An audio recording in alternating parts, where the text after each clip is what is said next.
And welcome back to End, your podcast for all things pony and some things not.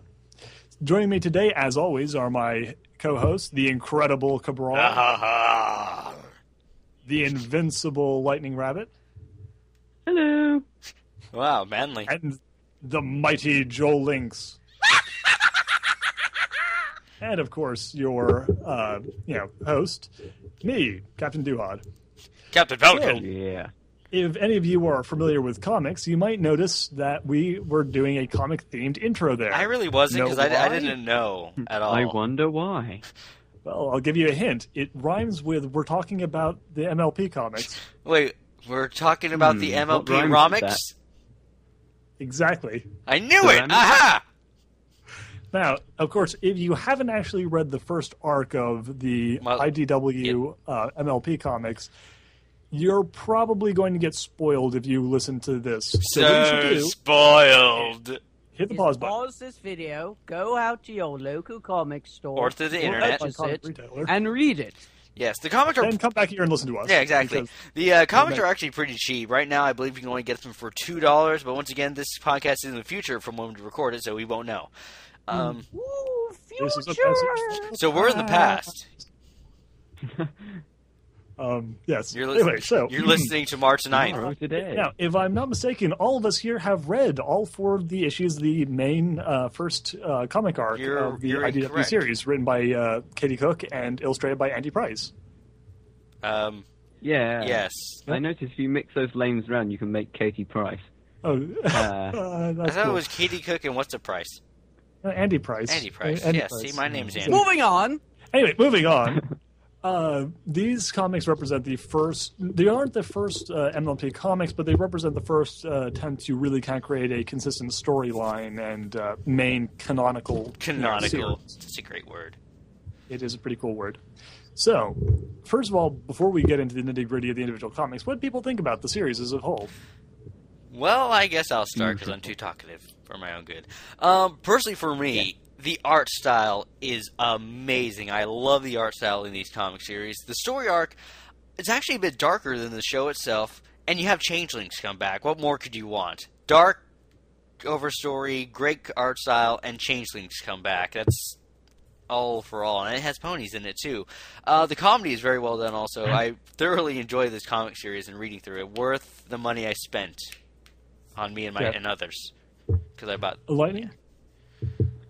I will agree. The art style, from an artist's perspective, I absolutely loved it, particularly the changelings, and I think it was nice to see them, like story-wise as well, it was nice to see them come back again, because I was kind of wondering what happened to them. Yeah. And now I know. And now you know. Joel, what did you think about the comics that you read all of? Well, as far as when you say the words "a My Little Pony" comic, a few expectations come to the reader's mind, and oh my God, if it didn't completely destroy expectations of what Hasbro was going to do with this idea. The comic series is amazing to look at. I have a friend. He has friends. Shut up. I have a friend who's always afraid that his parents are going to find out that he's a brony. But he told me, after looking at this comic, he wouldn't mind if his parents found this comic because it is so not what people think of when they say My Little Pony. It is badass. Pony. There's fighting. There's very, very detailed imagery, especially this one picture I saw of Pinkie Pie's very, very creepy smile. I remember that one. Sweet Jesus, it's terrifying. I remember that one. Extremely creepy artwork in the thing that really helps create a really interesting mood for the comic. Which, and as far as the person who draws it, I was talking with another comic friend of mine who makes comics himself professionally, and apparently the person who does the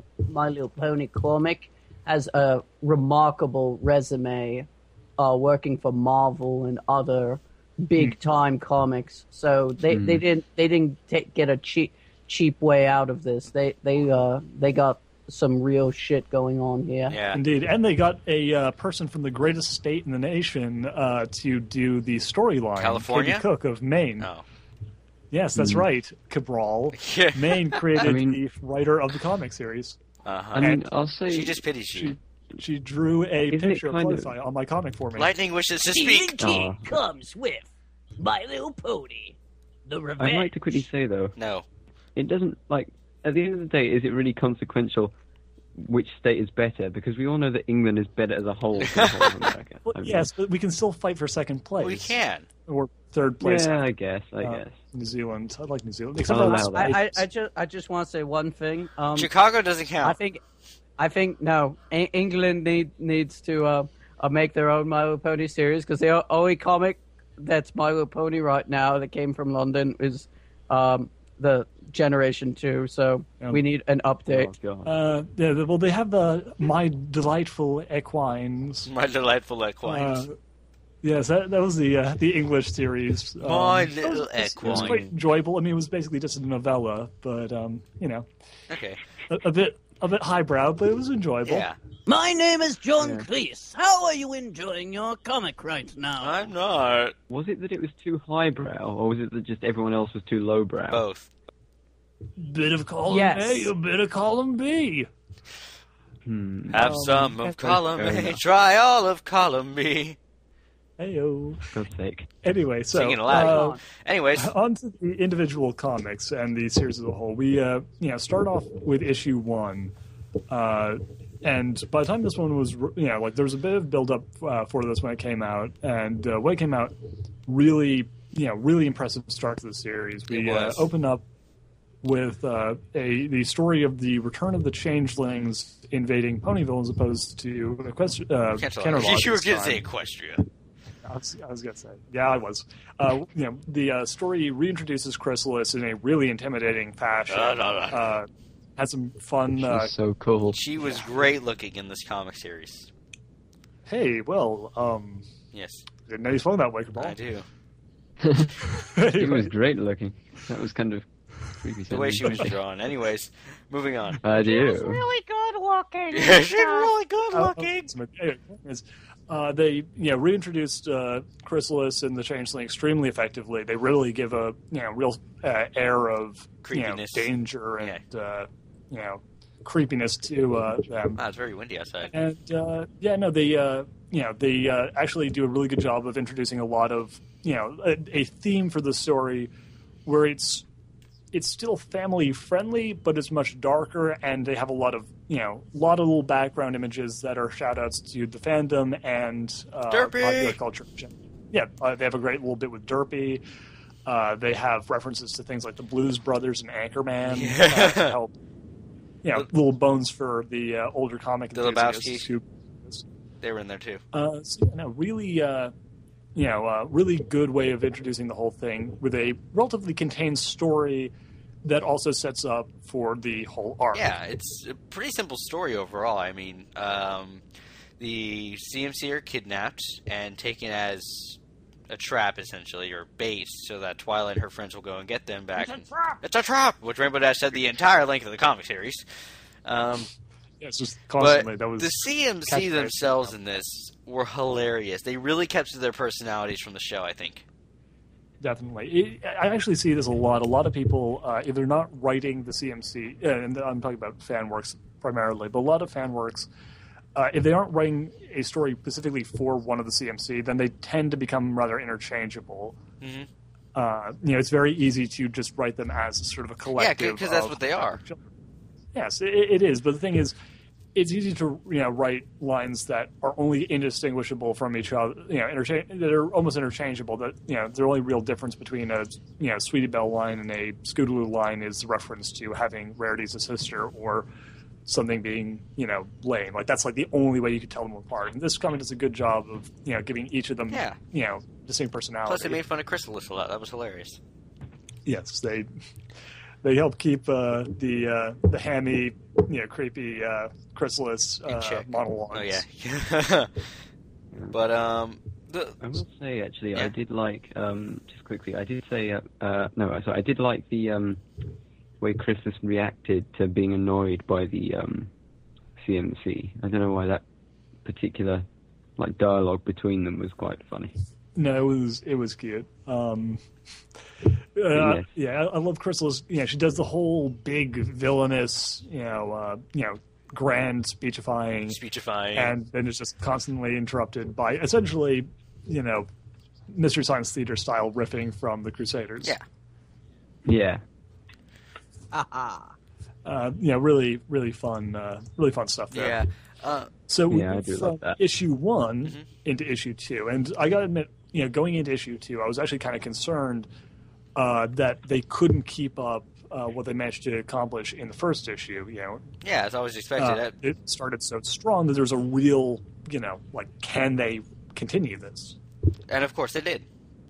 And they did, exceptionally well.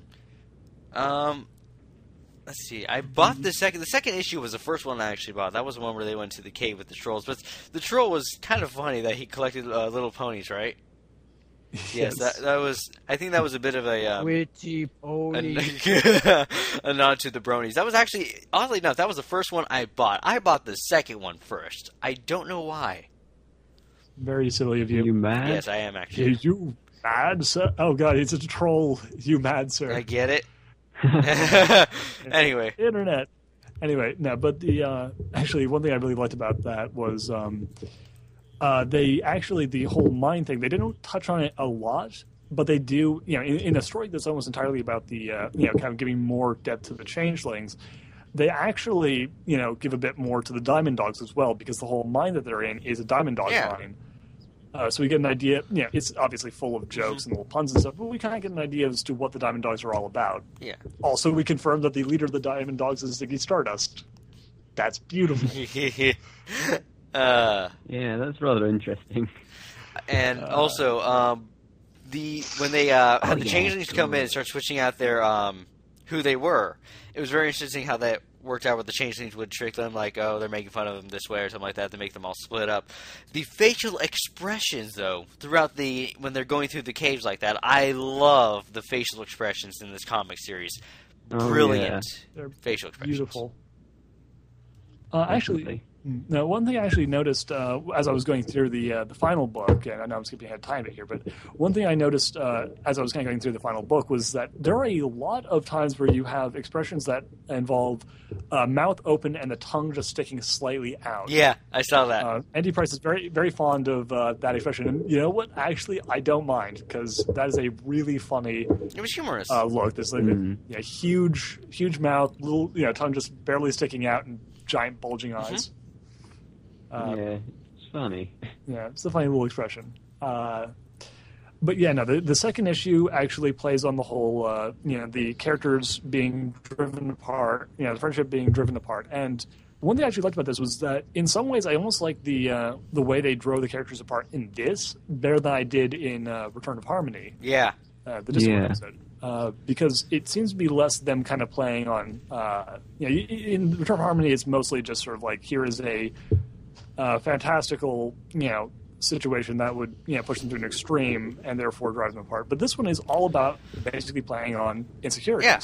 And the insecurities, none of them rang false. The idea that, playing on, the fact that Applejack is, strong independent but doesn't have, any special abilities like magic or wings. Playing on the fact that, like Rarity is, often portrayed as being kind of, very very girly, and kind of going like, oh yeah, someone like that wouldn't be willing to get some little sturdy to save their sister, and it's something that's incredibly offensive, but also has just that tiniest grain of truth that you could really imagine someone actually getting incredibly pissed off about. Yeah, no, I think it's very well written from that point of view. Yeah, so I like that a lot. Yeah. I thought that was, I liked Return of Harmony, but I thought this was actually done even better than that. Yeah, it was. Yeah, I can actually agree with that, I think. It was also interesting. You've achieved. Yeah, it was also interesting, though, when they did split up, who they were paired with was another interesting thing. Because you had Applejack and Rarity. This is going to the third issue now. A little bit, because at the end of the second one... The sisters. Wait, what? Yeah. They have the Applejack and Rarity as the sisters. But I'm just saying, it's the end of the second issue into the third one is what this is now, for those wondering. Yeah, and everyone splits up, and the split is actually kind of cool. Yeah, as you said, it's the sisters, it's Applejack and Rarity. Pinky and Twilight. No, not Pinky and Twilight, sorry. Yeah, Pinky. no, it's Fluttershy. Yeah, Fluttershy and Twilight, and Pinky and Rainbow Dash. Yeah. And actually, the funny thing is, you can see that by at least the end of the second issue, the characters who are, kind of more or less angry, you have Rarity and Applejack, who are both pissed off as a group. Fluttershy, who's starting to get over it, and Twilight, who's still pissed off as a group, and Rainbow Dash and Pinkie Pie, who've just completely gotten over it. Yeah, basically, that's what happens. As of the end of the second issue. Yeah, the two most laid-back forgiving characters are the last group. Torch? That was nice. Anyway, also just as a fun last note, spiders. Oh, spiders are awesome. My dad was just talking to me about spiders, actually. He just entered the door and started talking to me about spiders. Spiders! Anyways, yes, spiders. Lovely things. Who here is afraid of spiders? My friend Brian, he woke up one morning, and he looks at his hand, there's a black widow on it, and he screams like a girl at the top of his lungs, goes flying at 100 miles an hour to the wall with this poor spider. It was hilarious. Anyways. That is the one time I will allow that, because finding a black widow on your hand is not something you want to do when you wake up in the morning. Not really, no. Imagine it on your face, though. I will allow him to. Yeah, imagine it on your face instead of your hand. Oh, God. I'd rather not. Joel, are you afraid of spiders at all? He is now. If I see a spider, I freak out, yes. Fair enough, yeah. I am horribly arachnophobic. Like, you throw I'm fine with spiders. I like the one picture I saw on the internet that's a meme where the guy's sleeping on his bed, and there's a giant-ass spider like the size of your hand on the bed. And it's like, remember when you threw that shoe at me and I went under the bed? It was a radioactive shoe. Anyway, no, that's like places like Africa have spiders as big as your face.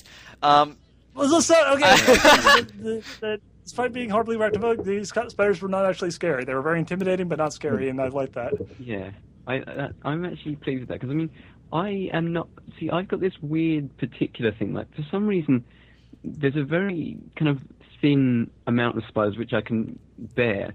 They're kind of medium-sized. I don't like... or really, really tiny. The ones between medium and tiny I don't like. And the ones that are the size of my hand, I absolutely hate. I saw on my wall in my bedroom once. You're in England! I had to clean the whole room out and just get rid of it. I remember the moth in your room, too. That was fun. And by get rid of it, I mean I got someone else to get rid of it. And then didn't sleep in there for a week. No, it wasn't like that. But kill it with fire! I'm actually not too terrified of spiders, just if they're on my face. That's about it. Okay, I don't like things. That's the problem with moths. I don't mind moths or anything really, although they are kind of like the ugly, disgusting cousin of the butterfly. But that's not the point. The point is, not that I hold a grudge or anything. If it flies at my face, I don't like it. That's why I don't like crane flies. That's why I don't like bugs in general at night, because you'll be walking through night. You can't really see bugs flying around, but you'll come up to your door because you have a light by your door. They're all flying around. It reminds me of has anyone here seen Olin Rogers? Okay. So. He was talking about when summer's night, something like that. So he goes up to his apartment. There's a light there, and there's moths everywhere. And so, anyways, he's always been afraid of moths in a sense, just flying around. So, but the problem is when he's standing by his door, he feels a yawn coming on. So he yawns, and as he yawns, he feels something enter his mouth and land on his tongue. It was a moth. That is terrifying. Imagine a moth just landing. I mean, ugh.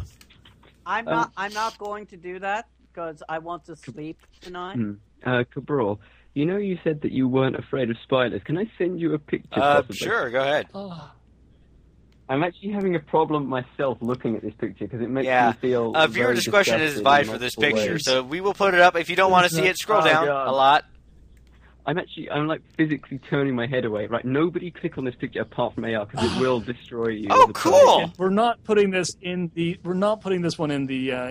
That's not going in. Anyone with arachnophobia will die. That is a huntsman spider from Australia. And those are a bunch of babies with it, too. That's actually pretty cool looking. I'm sending a picture of something that's not a spider, but it'll... Stop sending pictures! My internet's horrid! Oh my god, why are we doing this? We're not putting these pictures in the You can put a link. We'll put a link in the description to these pictures, but we will not be showing these on the screen. Oh, that's a big old bug! Oh my god. Anyway. Have you seen those, like... It's eating a carrot! Extra poisonous... I can't remember what they're called, but it begins with C, and they're these giant, like, cave spiders? And they've got, like, No, they're not cave spiders. Those have the Are we talking about a comic? No, they're like, they've got long feelers and really long legs, and they're like long sausage-like spiders with, like, centipede amounts of legs. Oh, okay. Oh, I know what you're talking about. Yeah, I know what you're talking about. I found a picture. They're extremely poisonous. Yeah, a lot of insects are extremely poisonous. Most of the creatures in the world are extremely poisonous to us. Oh yeah, those things. That's kind of weird. Yeah, no. The thing is, I don't actually mind most bugs. It's mostly just it's arachnids. It's just spiders. I guess I don't. Yeah. I'm petrified of needles. If that means anything to anyone. Anyway, comics. From spiders to comics. Yeah, there were really cute spiders in this comic that managed to be intimidating and actually kind of adorable. And I normally horrifyingly arachnophobic, so that's actually an accomplishment. Way to go, Andy Price. Yeah. Moving on. Oh God, I hate spiders. If anything's got more than 4 legs, it's got a problem. Yes. Oh, it's adorable. 4 legs good, 8 legs bad. Yeah, right. So where were we at? We were at issue number 3. We finished 2 when they went through the cave. Now we're at 3, right, where they're on the forest on their own? Yes. Yeah. 3 probably wasn't my favorite. It's kind of got the thing. It's probably my least favorite of 4 comics I absolutely adore. Mm-hmm. So it's sort of in the opposition of being like, I love it. I don't love it as much as the other ones, but I still love it. Yeah, I really enjoyed 3 also because it gave the backstory to Chrysalis, why she wants kidnapped to the CMC, and you get the whole backstory with that. Yes, you also get to see where Chrysalis and the Changelings landed initially, and it was essentially in the Care Bear land. Basically, Care Bear land, like, we love you! Hold on a second. What? What is this emotion you call wub? Wub.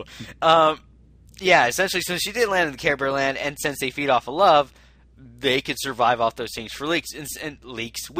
And so her army actually asked, why do you want Twilight when we have these things here that feed off of love constantly? It's more for, be a bit more revengeful kind of thing, of course. Yeah, which actually I also appreciate in the fact that it leads up better for creating an eventual desire to see these characters get their just desserts, because in the original episode, you can argue that... what the fuck's going on? In the original episode... Bleep that out, Lightning. The Camelot Wedding, you... in a Camelot Wedding, you have the thing where you can actually kind of say that Chrysalis's plans were actually sort of not justified, and that she was essentially working on Predator's instinct and supporting her hive. Since she's more directly villainous in this one, it helps to establish that in this case she isn't acting out of preservation for her hive. She's entirely doing this out of revenge and things that like emotions and desires that are wholly villainous, essentially. Yeah. No, I understand that. She eats wubbly-dubby kittens and teddy bears. Well, she doesn't really eat them. Nom. She sucks their darn souls out. Like, seriously, essentially, yeah, that's it. But she doesn't eat them. Isn't there one panel of the comic where they're asking Chrysalis what she's going to do with this one Care Bear-y thing that she just pulls out, and then there's a splatter thing. What the hell was that? Yeah, that wasn't eating it. It's an extremely dark scene, actually. Basically, it's like, I'm not going to eat it, and then suddenly there's just a black splatter on the wall and the sound of children screaming. Like we said, though, it is... Nom. Like we said, though, it is a bit of a darker comic, and it really creates a more feel of evilness from Chrysalis than the actual show did, I feel. really shows her true colors more of than the show did. I mean, the show did that, You know, for kids. For kids. Yes. But yeah, so it was pretty dark. I mean, I also like it where, what was it, in the fourth one, or was it the third one actually, where she said, I need some aspirin or whatever, and they gave her like a little cuddly thing. Antacid, I think it was. Antacid, Actually, yeah. Yeah, you know, No. actually, I noticed by the time we got to part 4, they never actually save all the cute kittens and teddy bears. No, they saved Equestria. No, they saved their homeland, but those guys, they gone. They gone. It's for the good of the many. They had to It's be for the good of the taken many. away. So yeah, no, I just like to point out, yeah, they didn't just suck out their love and then they're going to be sick and recover. No, it sort of implied that they might have just wiped out that entire horrifyingly Yeah, I horrible mean, the population. very beginning of the fourth one, which we can't show this, if you look at the cover, and it says the first page, where it says the return of Queen Chrysalis, you can see all the main six at the bottom. They're a bit horrified looking at the castle. But if you look at that village there, I think that may have been where they landed, like that village area thing. And I think that was all the houses and everything. It's now covered with green goo now and stuff like that, so. They've been splooged, or whatever it's called. That's Oh, not the right. No, that is not the right word. Yeah. I picked And actually, the wrong word. since you guys don't stand have by that my in front of you, I decision. just. But that was That's just the the thing I noted when looking at this. Here, I'll send a link to the picture in a I second. can't But believe I just called it that. That's so that was terrible. We Like, are horrible ponies. that was honestly I know. terrible. I was struck. Oh, I well, was just one of the struggling to images- come up with. I was struggling to come up with the words, and I was thinking of like I've been slimed from a Ghostbusters. So I was like the sploosh, and I was like, oh, Never mind. Sit That's in the corner. Please stop saying that. okay. Moving on. But anyways, yes, it can be assumed that because they are never really referred to again after the defeat Chrysalis. Yeah, Big alligator Yes. moment. not quite. It's more just fridge horror is what I actually call it. Basically, the type of thing where you don't realize how horrifying it is until it strikes you about half an hour after you're done reading. You're suddenly like, "Wait a minute! Oh God! they killed those people. They took They my just wings. killed all of them." They're all dead. dead. They took my face. Wilson. Anyway, Wilson, They're already dead. I'm sorry, Wilson. Anyway, so one of the interesting things they did in season 3 as well is introduce a lot of new fantastical species. Season 3? They introduced the Jabberwockies, not the Jabberwockies, the you were thinking of Dr. the- Hooves. Chupacabra. Sorry, I was thinking about the Chupacabras and the Wait, Jackalopes. Chupacabras. Oh, Yeah, the okay. You said Chupacabra. season The- 3. You mean yeah, comic they're 3? in there. Yes. They Yes, they took the comic 3, time sorry. to Comic introduce 3. those. Yeah, El Chupacabra and the. Introducing the Jabberwocky would have been interesting. Ay, caramba. That would have been kind of cool. Snicker Anyways, snack and all that. just real quick, since Yeah, you guys the didn't see it awful earlier, blades this and is the we can show this one, the one I was talking about, where you see the village is all green like that. Okay, well, pretty much we're probably going to post have this appear on Yeah, the screen about the point we started talking about initially, and that's going to have to stay up there until this part. So thanks for making my job You're a lot welcome. harder. But anyways, we can show you the first 4 pages of the comics. That's about all we can show, though, because the rest of them aren't released to the public unless you buy them. So we're not going to spoil the. Yeah. We could also stop referencing pages that I have to timestamp for Lightning Wait. later. Well, no, we Yeah, don't have to. that'd be You don't have nice. to. Yeah, there's More no work pages for that us. are all needed. We just need the first 4. So far, we've only talked about this first page and the. Incidentally, everyone get your notebooks out because I'm going to link, for no real reason other than it was mentioned, a picture of the Jabberwocky from the page that has the poem on it. Son of a bee. We're at 29 minutes right now. Beware the Jabberwock, my son. Write that you down, write that please. Someone take that down. That works. All right. Anyways, I told you to get your but notepad anyways, out. what were you saying, Duhad? You were saying something before he brought up the Jabberwocky. Right, I was going to say, one of the things I actually always enjoy in the show is when they introduce more canonical creatures. This one they added the killer plants, the the vampiric jackalopes. Yes, thank you, and the the Chupacabra. Jabberwocky. The Chupacabra, not the Jabberwocky. There's no Jabberwocky in this. I know I I said want that to be now. Jabberwocky. Yeah, the Jabberwocky right there in the picture now I you reference see. it. That's actually from Doctor Who's Adventures, not from this comic. I think. Yes, it is. No, it isn't. No, it's not. That picture of the Jabberwocky. Well, yeah, is from no, but I C.S. mean Lewis. the Jabberwocky is in. Yeah. Well, yes, from C.S. Lewis, but I mean it's in Doctor Who's Adventures. I know. I think it's a bit misleading to say. Well, it is in Doctor there. Who's They Adventures, do bring like up the that was where it Jabberwocky in came Doctor from. Who's Like, Adventures. Did you I know know, that they bring Joss it Whedon up. invented vampires for his show Buffy the Vampire Slayer, and that inspired a number of writers throughout history to. Yes, I know. I wasn't saying you know, it's from. went back I mean, in it's from, time but and wrote it then. Doctor Adventure didn't make the Jabberwocky. Anyways, I know it's from C.S. Lewis. Yeah, that's okay. Moving on. As long as that's cleared up. It's Stop! from City Stop Slickers. breaking up the doctor. Yeah, I'm just. The Doctor. Anyway, Doctor cannot beat C.S. Lewis in a writing contest. Oh, God. Anyway, so well, all I was going to say was one thing that always kind of annoyed me about some of the games that were coming out after season 1 and less so after season 2 was well, frankly, embarrassingly, minimal number of creatures that they were able to use. I mean, it was just endless Paris sprites and. Occasionally they'd throw in the changelings or something. Now we have, we got Timberwolves, we got, the changelings, we got the Paris sprites, we got the fruit bats, we got jackalopes, and all sorts of creatures. So please stop using manticores. Yeah, I know. I'll be right back. Hold on, you guys keep going. I'll be right back. Time. We got a bestiary now. Moving on. There are better things. Yes, Werewolves. Yes. Use werewolves and werepony things. It hasn't been established yet. Werepony Do it thing. anyway because that's cool.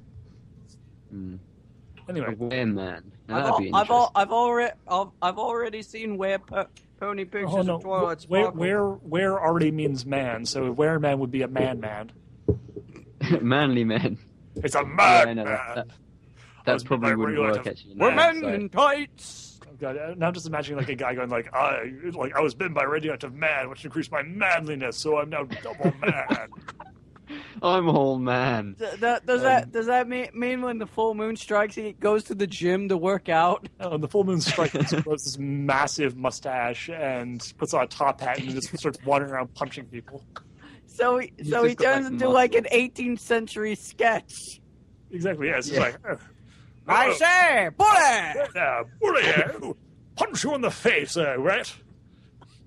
He gets on a horse. Johnny. I say, some good sir, boxes. you have my face. I don't fucking know. I eat steak for every meal of the day. I eat bricks for dinner. I need bricks for lunch. Bricks made of steak bricks. Steak bricks. An ingot. What do I look like? A pussy? Yes, I want cigarettes on my sandwich. Oh God. Oh man. Anyway, so moving on, we eventually My idea was just... Yes, carry on. all the way to issue 4. Ooh. Anyway, clearly not just trying to delay until Cabral gets back. But anyway, issue number 4. As of the beginning of issue 4, which we had already shown you the picture for, we're not going to show it to you again. Just rewind and look at that again. Our heroes come back together at the end of issue 3 and are together once more for the final assault on the castle. As of number 4, Crystal's plans seem to be about to come to fruition. And a meteor comet thing, which I had completely forgot about because it was only introduced in issue 1 and then didn't really come up again until issue 4, apparently is going to be flying overhead and boosting up her power to ungodly levels. So we are at our lowest point. The stage. What does the scouter say about Chrysalis's power level? It's over 9,000! It's 6,001. That's 1,006. Really? 1,000. Anyway, Very specific. Yeah. But Chrysalis, is about done with the Crusaders. She's threatening to have them destroyed, and our heroes face their final challenge in a series of doors. And the doors are believed.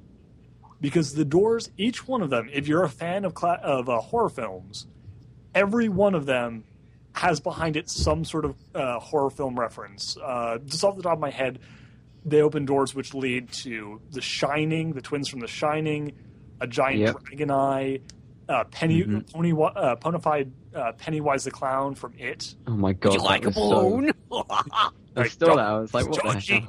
yeah, Georgie, like a balloon, they float. Come play with us, Pinky, forever and ever. She was like, come There play was with us. Phantom of the Opera in there, wasn't there? As well? Was it Rarity gets Phantom of the Opera. Pinky gets the giant eye. Rainbow Dash gets The Shining. Applejack actually gets Mola Ram doing the a burning apple. The fashionista of the opera is here. Rarity actually has a great line about like not wanting to date a basement dwelling musician. Ouch! Yeah, I'm a basement dwelling musician. Yup. That one hurt. Yeah, but they also actually, I don't think the actual characters open, any of the individual characters open these doors, but Yeah, they my do have, computer's going all wonky. they actually do have doors that have references to the shadow over Innsmouth with a webbed hand. Oh yeah, the doors. Clawing Okay, up that's the where you're at. edge, and a reference to one of my favorite films of all time, Evil Dead, with a chain trapdoor opening up with green nasty hand and the eyes, and underneath the crack of the trapdoor, you can hear someone shouting, "I'll swallow your souls," which is a classic Evil Dead line. I love the Evil Dead. It's so over the top. It's You know what was hilarious was when Pinky first opened the first door. That was hilarious. Her expression. yes, oh god, yes, big inspiration. Actually, that ended up becoming something of a meme. And unfortunately, we can't show you that because it's part of the comic that is not legal for us to show. But there's a panel where Pinky opens the first one to open a door is Pinky. She throws open a door and gets a giant eye, and her hair stands on end. Her pupils shrink to tiny things that just closes the door with a little close. It's just like, it was a terrible surprise. That was yeah. Because she goes, oh, there's surprise behind every door. Pinky's like, surprises! And runs and goes and opens the door.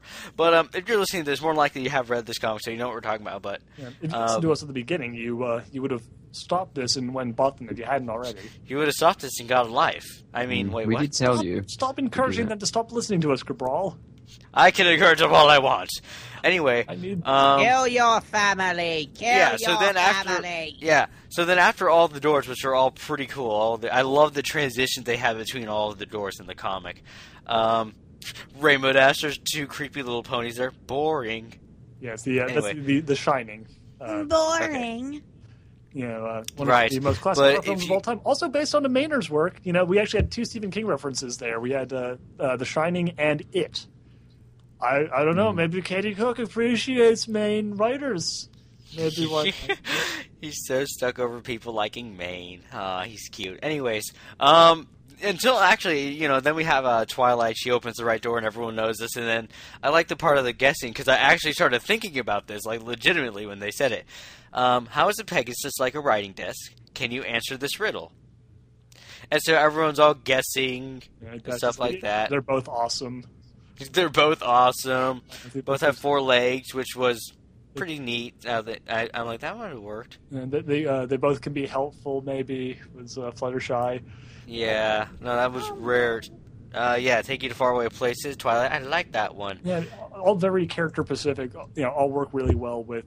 Again, showing how Katie Cooke really does have a firm understanding of each of the characters and their individual voices, which is really a strong point of the series. It is. And also, so Pinky, of course, everyone should know at least that she says, "Nope, I can't answer it." To answer the riddle, Twilight, that's not an answer. Correct. What? Yes. Don't And do that brings us into the lair of the changelings. Dun, Yes. dun, dun. Lightning strike. Which when they first enter, you see instantly Crystallis yelling at the CMC, saying, "Stop mocking me! Stop mocking me! God. I'm warning you! I'm warning you!" Oh my, yeah. Which is hilarious. Yes. But our heroes enter, and the great fight begins. And one of my favorite parts of issue 4, which I loved so much of issue 4. But one of the highlights, especially, was a bit where they do the classic: everyone's fighting, everything's going crazy. She's monologuing. And, Chrysalis is doing a big villain monologue, and then halfway through, she just interrupts herself and just like, "Okay, seriously, can everyone just stop fighting for a second so I can talk?" Yeah, her quote is, "It's awfully difficult to monologue when you peons are being so loud." Apple Bloom, what's a peon? And then everyone's like, well, peon. Yeah, and then Skulu or someone like, I think it was an insult. But yeah, also I will say that the once again facial expressions amazing, but the scene where Chrysalis shoots Twilight and hits her in the face I just love that. I don't know, I love the way that was drawn personally. Yeah. And then after that, you have her, making everyone stop fighting, which is kind of funny. Applejack has outside of the little things. Yes. But yes, the fighting continues until Chrysalis uses her new meteor / entire genocide of an entire continent powers to trap all of the elements except for Twilight. Yeah. And then she gives Twilight the classic villains, the hero's dilemma: save your friends and join me, or I will destroy them. Essentially, actually, it was drain them and have them become husk. Essentially, I said destroy, not kill. I'd say if you get all of your souls into a husk, you've basically destroyed them. That's true. Also, so. So she's basically saying, Twilight, with your power, we can rule the galaxy, essentially. Well, sort of. Anyways, Twilight, of course, gives in. Her friends saying, no. She's like, I have to. And so... Twilight Sparkle, I am your mother. That's not true. Now I am. And all the friends are like, no. Oh, I get it. We would do anything for love. But I won't do that. Yes. Basically, sorry, I'm looking. Twilight kind of pulls out a whole, by the way, that whole meteor thing, that's not just powering you, it's also powering me, and I got non-corrupted love on my side, so suck it. Yeah, and actually the picture where it's her with the signature, I believe, is public domain as well, where it was viewed public because the Question Daily uploaded Son of a bee. Was it? I don't know. The scene where she said, I won't say goodbye. That scene, I think. That was, yeah. Yeah. Okay. Yeah. Darn it. It was shown. Someone give me a timestamp. 1 second. As soon as I can find the picture and send it, then I will put a timestamp. Actually, no, there will be a timestamp, because once I send the picture... Send the timestamp now. Well, no. See, watch. Boom. 2:46. It already has the timestamp for you. No, it doesn't... I know. I was being sarcastic. It's 43 minutes. No, because... Whenever you send the link, doesn't necessarily mean that the picture's going to come up exactly then. Yeah. It could come up before that. The picture ideally will actually come up when you first mention it. Like you mention the picture, it comes up on the screen. 40 minutes. Not when you see it. Anyways. Give it the program, guys. Anyways, this picture I personally do love. 1, the way it looks. 2, the line's a bit cheesy. 3, Crystal looks menacing. 4, there's a signature behind her hoof. 5, I think Skulu's face... Sweetie Belle's face hoofing. Yeah, she's doing the whole face palm and face hoof, whatever you want to call it. Yeah. And Skulu's got the little, why I oughta. Oh, why I oughta. There's a lot of good detailing here. You got the comment in the background. You got the changelings being villainous and creepy. A whole Gremlins vibe going on. Chrysalis's insane teeth. Yeah, she is. I generally actually find horses to be kind of unnerving, but weirdo. But whatever. My dad's foot was crushed by a horse. My sister was thrown off a horse. Okay, then she fell down a hill path. Crushed by a car, not a horse. I find horses unnerving, but that takes it to a whole new level. But once again, the art style.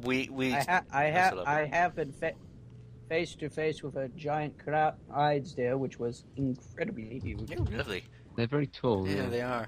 My computer's going wonky. What the heck is wrong with you? No, it's still recording, but the way it looks now. What did you do, computer?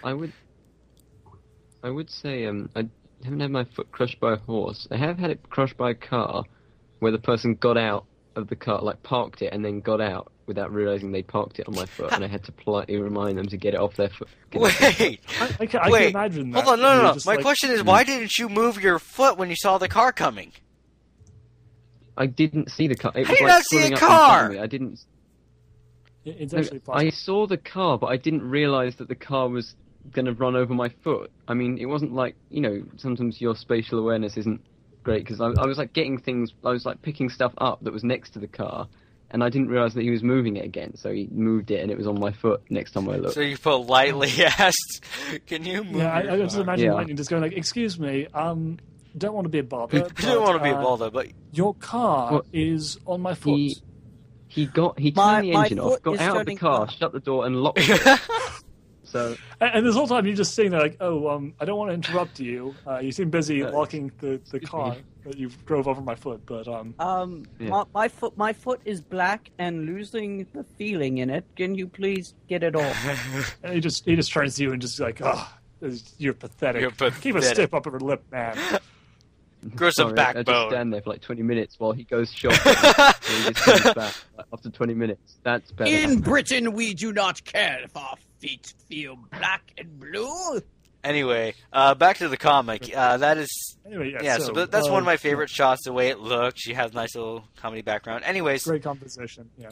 And it turns out, you know that giant comet that was giving superpowers to Chrysalis that Celestia wasn't dealing with? Yeah, that's because every other city and major settlement in the country was dealing with some form of crazy apocalypse, including Cancelot. Ghostbusters. Ghostbusters. The giant marshmallow pony destroying Manhattan. That was kind of funny, yeah. What? There's a giant marshmallow pony destroying Manhattan. Ghostbusters. I ain't afraid of no ghost stories. I ain't afraid. So, but, I love how, actually, because I questioned that right away when Celestia first came back. And you look at her, I'm like, why is she covered in bandages, and where did Spike get an eye patch from? He became Snake Plissken. Also, I love the little part.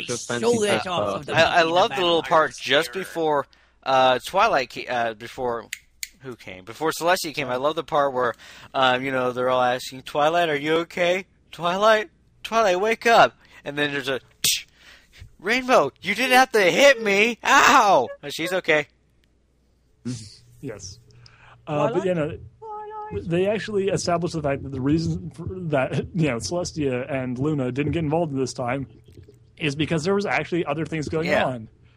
For once, they justified the living god not being involved in the crazy happenings. Yeah.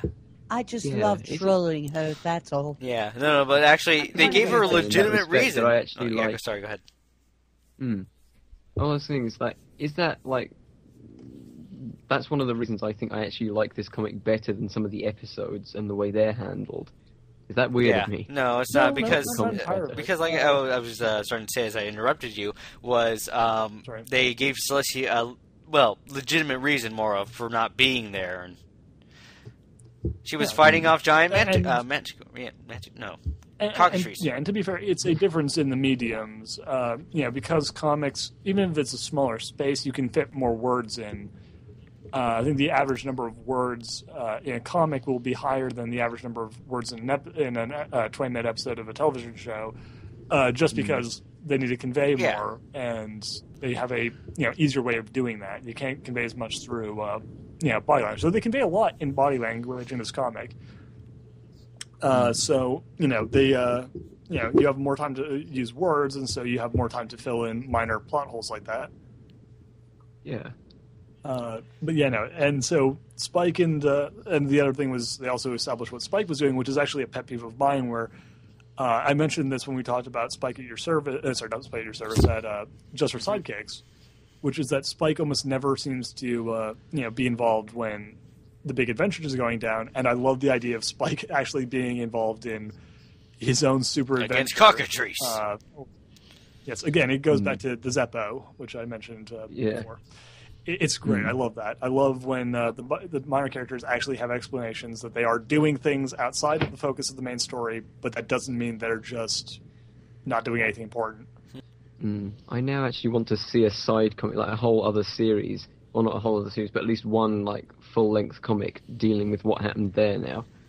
That'd be like cool. mini Mini comic covering that, which isn't quite the same, but we got a great mini comic that briefly goes over Celestia and Spike teaming up. Oh yeah, right at the end of it. Trident to fight cockatrices as giant mutant cockatrices.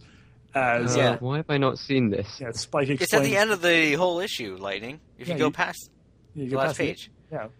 It's like Spike explaining what happened. Basically explaining what happened in issue 1 to Celestia as they fight giant mutant cockatrices. Yeah. That's essentially what it is, and he has a giant trident in his hand too as he's fighting them. Which I don't know for certain, but I think that's another reference to Anchorman with the there was a fire and explosions and a guy on a horse and I killed a man with a trident. God, yeah, Actually, that may be yeah. Honestly, especially with the reference in the first issue with that escalated quickly. And then ended abruptly. Oh, that was hilarious! Yeah, that escalated quickly. I would not be surprised if that was a homage to Anchorman. Also, where it says the end of the comic, by the way, it says "I am so lost" from Princess Luna, and there's a map of Maine, and it says "I love Manhattan" at the bottom of it. Was she going to Manhattan? I would not be surprised if that was actually the explanation, or she got lost in Manhattan. Which again, welcome to Manhattan, whatever. Once again, explaining why Luna wasn't involved in the story at all. Because she was dealing with something else, and then she got horribly lost. Makes sense. I mean, Manhattan. Hello, every pony. Did I miss anything? Yes, the whole episode, the whole season, Luna. I forgot my GPS at home. Yeah. Luna is actually very prone to getting lost. And actually, this kind of draws in a little bit to the micro series. They're doing micro series for each of the main characters. Yeah. And I'm actually kind of hoping that they go from just doing the main 6 and actually doing little micro comics for Celestia and Luna and some of the background characters. Hello, I'm the Doctor, and I'm going to be your archetype this time. It might be able to. Okay. Anyway.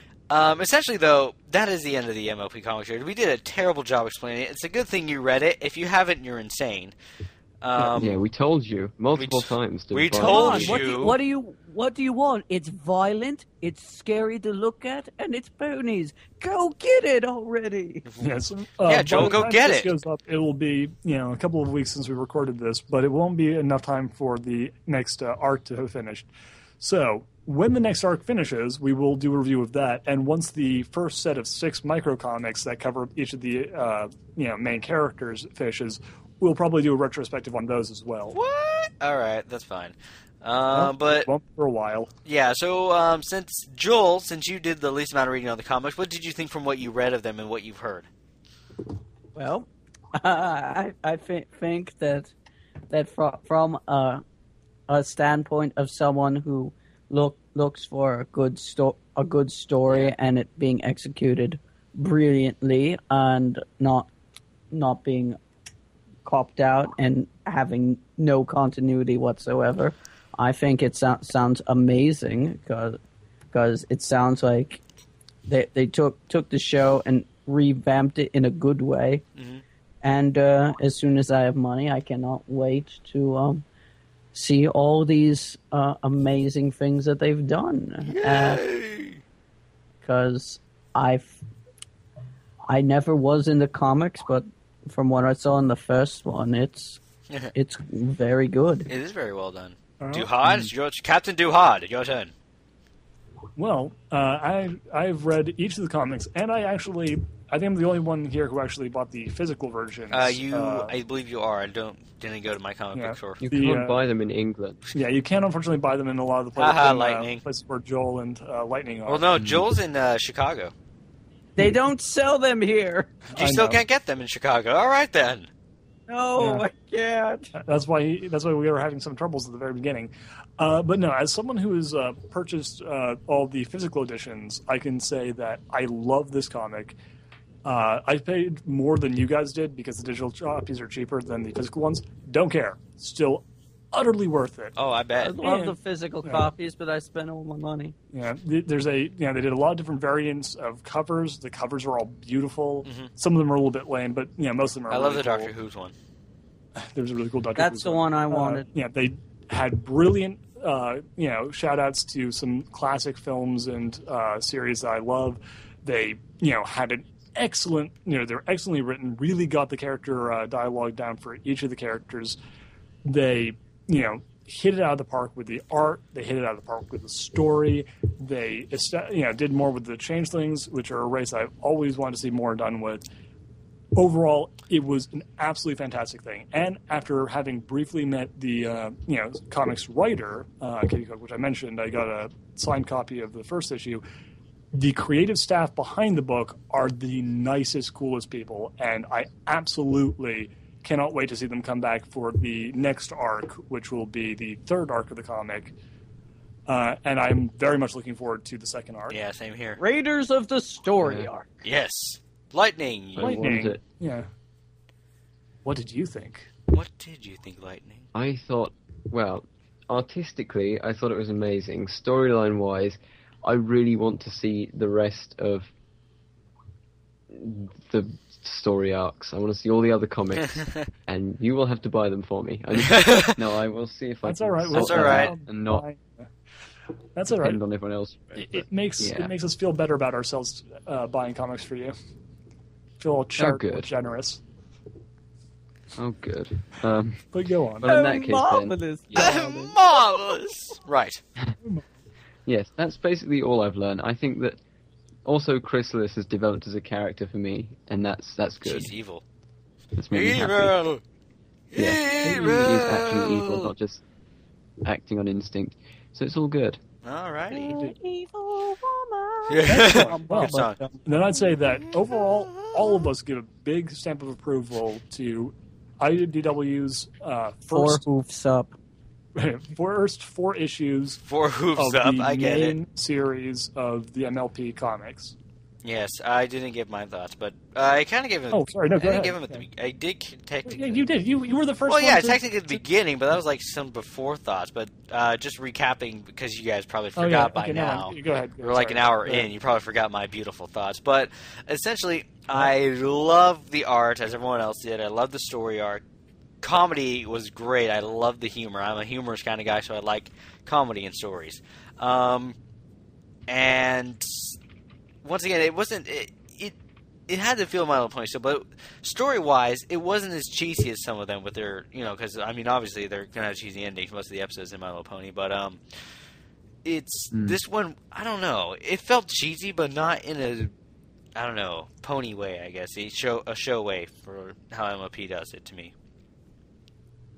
Yeah, plus there was a lot of action in this, too. There was good action. Good action, good violence. I like cheese. I like cheese, too. I like it with my wine. Why do people drink cheese and wine anyway? I don't know why people drink cheese. Nice. No, they they drink wine and eat cheese. Yeah, why do they drink cheese? I meant eat cheese. What? No, but People that is a good question. I mean, wine and cheese doesn't really sound like a good mix. Oh, I think I'll have some cheese with my wine. That doesn't sound like a very tasty kind of meal right They there. do actually work. Give me a well, bacon double apparently. cheeseburger any day. I like how 2 separate people didn't manage to figure out that you can't drink cheese. It took Duhad, the third person, to come along and say that you can't Well, drink you cheese can if you unless put it in a melt blender down. and take. Bloody hell, I God. screwed up there. And then that made me actually longer. screw up a bit too, because I said drink cheese and eat wine as well. Yeah. If You I could said eat wine.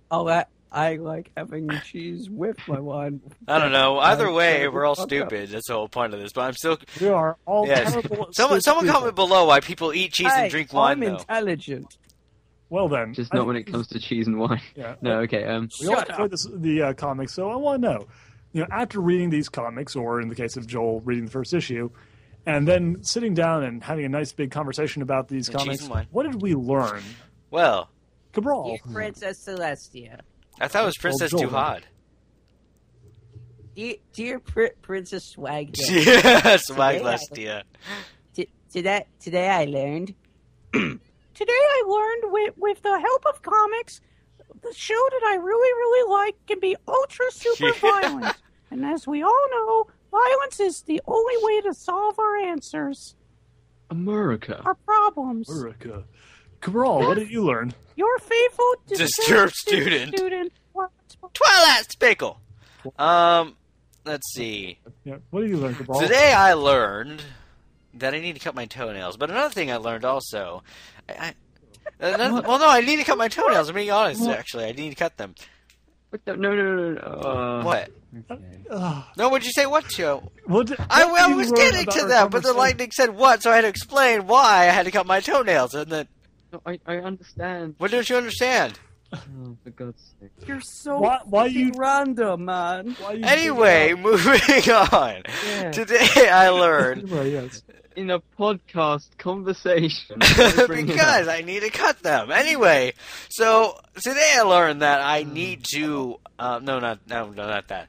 Today I learned also that I really enjoy comics far more than I remember. Because growing up, I didn't read too many comics growing up, but when I got older, my dad had a bunch of comics in his closet, and I read a lot of them, and I loved them, but for the past few years, since I got out of high school, I stopped reading them.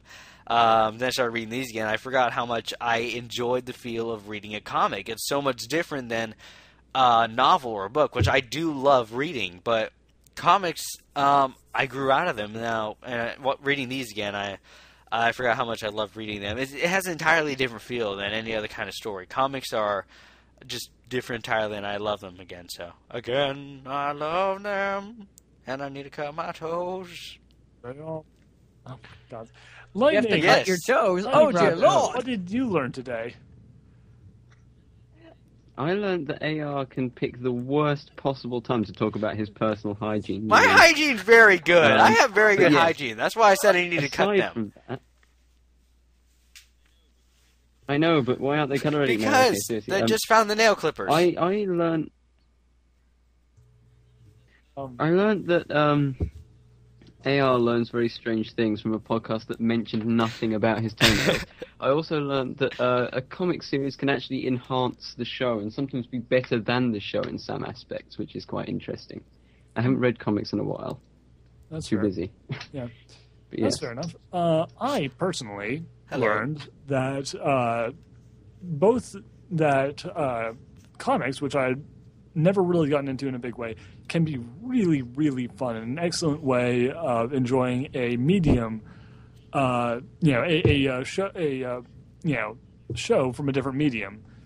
I also learned that Maine is the best state in the world. Please. Because we have the best writers. State, there's ever. Oh, yeah, well, whatever. It's the best state in the union. Anyway. Puerto Rico. And finally, it's not a state in the... Anyway. Finally, the last thing I learned was that I never, ever, ever want to do a podcast with any of you ever again. So until next time, I have been AR. What works for me? Until next time, this has been Cabrolo95. I've been Duhad. I've been Joel Linsk. What?